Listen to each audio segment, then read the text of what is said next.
This year's Icewine Festival has turned virtual. We got a chance to speak to the chair of the Wineries of Niagara-On-The-Lake, Andrea Kaiser, who gave us more insight on this year's virtual celebration.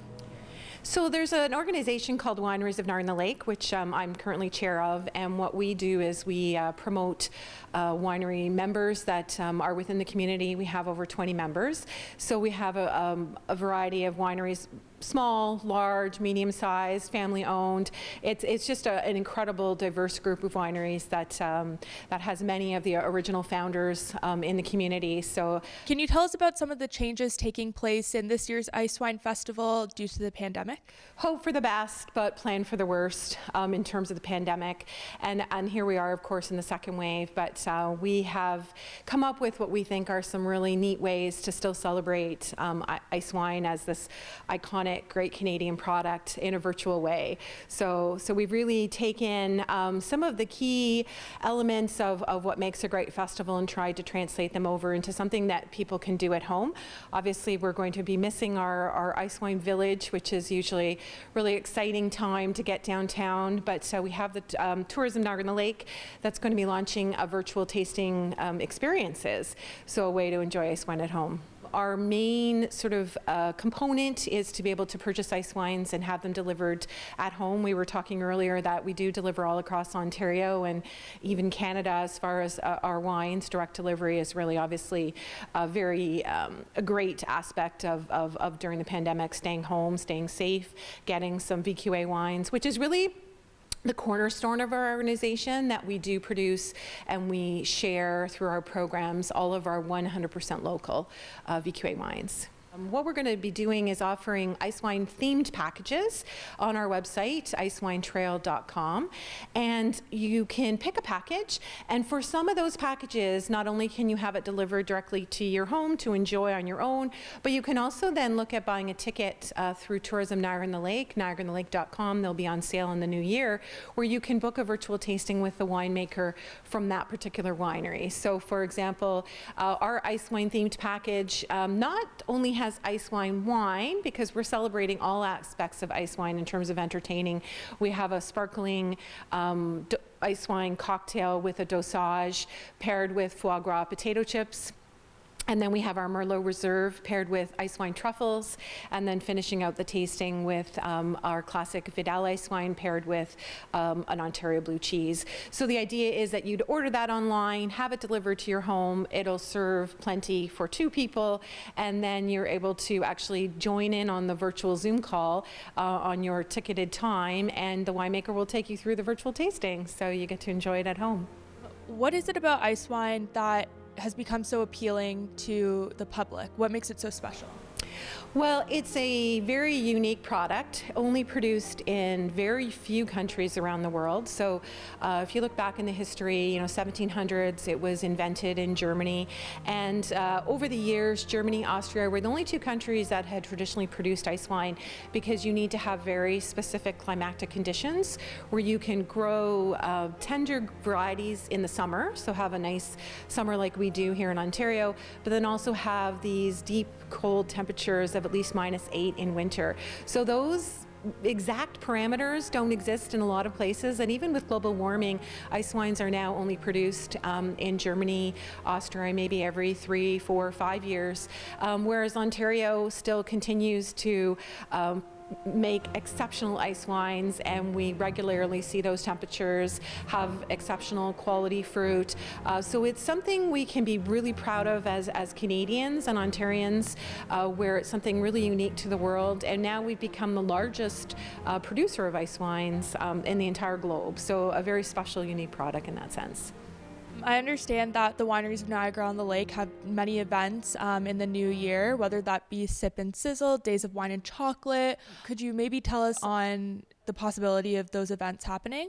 Sure. I mean, for Icewine this year as well, we had already looked at a modified version of our Icewine trail in terms of traveling from winery to winery, if in fact we hadn't gone into lockdown.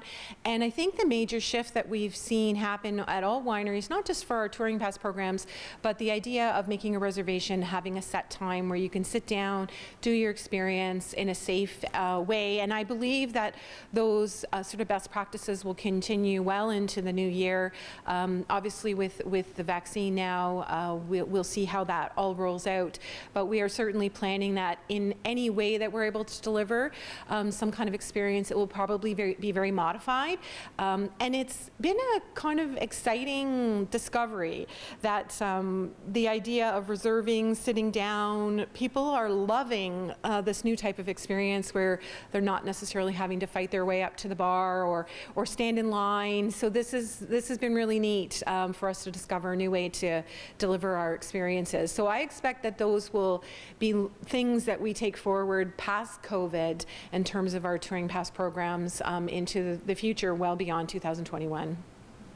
Well, being an essential service, we are open to the public for our purchasing. So you can come into the winery, very few people at a time, limitations depending on your size, essentially looking at being able to socially distance, the 2 meters or 6 feet, obviously required to wear masks. We still take contact tracing, making sure that we're doing and keeping our team members as well as customers and guests safe. But shopping really is the extent of what you can do. Our tasting rooms have all been closed, so unfortunately that's something that we won't be able to offer again until later in the new year once the lockdown has completed. With the mild weather this winter so far, how has the ice wine crop looked this year? Well, we don't really know until the exact date comes, and obviously Mother Nature will really dictate that. Certainly with an earlier picking in December when we have ideal temperature picking of either -8, and many wineries even wait till -10. You do see usually a higher yield if it's in, picking in December, because over time, as the grapes sit on the vines, they start to, deteriorate a little bit and you lose a little bit of the yield. But often with wine, a lower yield becomes higher quality. You have the grapes going through this like freezing, refreezing, dehydration process, and some of the most exceptional ice wines have been created in years where we actually pick a little later than normal because you have that extra rehydration and dehydration that's going on, and it, almost like a raisin where it's really intensifying those complexities and flavors.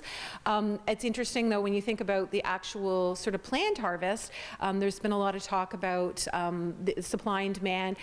What maybe a lot of people don't realize is that we actually decide what we're going to net in November. So before we know what the temperatures are going to be like, we tell the GGO, okay, these are the grapes we plan to produce ice wine, and that's an authentication process where we set aside certain grapes. Really due to the pandemic, most wineries have more inventory of ice wine than they've had at this time in previous years. Reduction in export, obviously reduction in visitors. So a lot of wineries would have planned to produce less, just in terms of their business planning as they regularly would do with any particular wine. And then of course, with now it being a little warmer, we may have, or not yet being able to pick, we might have just a lower yield. But I don't expect we'll have too much of an issue. We have quite a lot of ice wine inventoried from the last year, and ourselves being a large ice wine producer, as many wineries have done. And the great part about ice wine as well is I think a lot of people feel a little nervous. They're opening up this extremely wonderful premium product, and then are they going to be able to drink it all? Not to worry. It keeps in the fridge for almost 8 weeks, over 8 weeks. So it's something you can really enjoy all month long, and there's lots of versatility. So we are certainly excited about celebrating ice wine in January and getting people to open their ice wine. Even though COVID shut down the in-person experience for the Ice Wine Festival, be sure to head to the Wineries of Niagara-on-the-Lake website to see how you can be a part of a virtual ice wine experience. In Niagara-on-the-Lake, reporting for The Source, I'm Kennedy Reynolds. Cheers.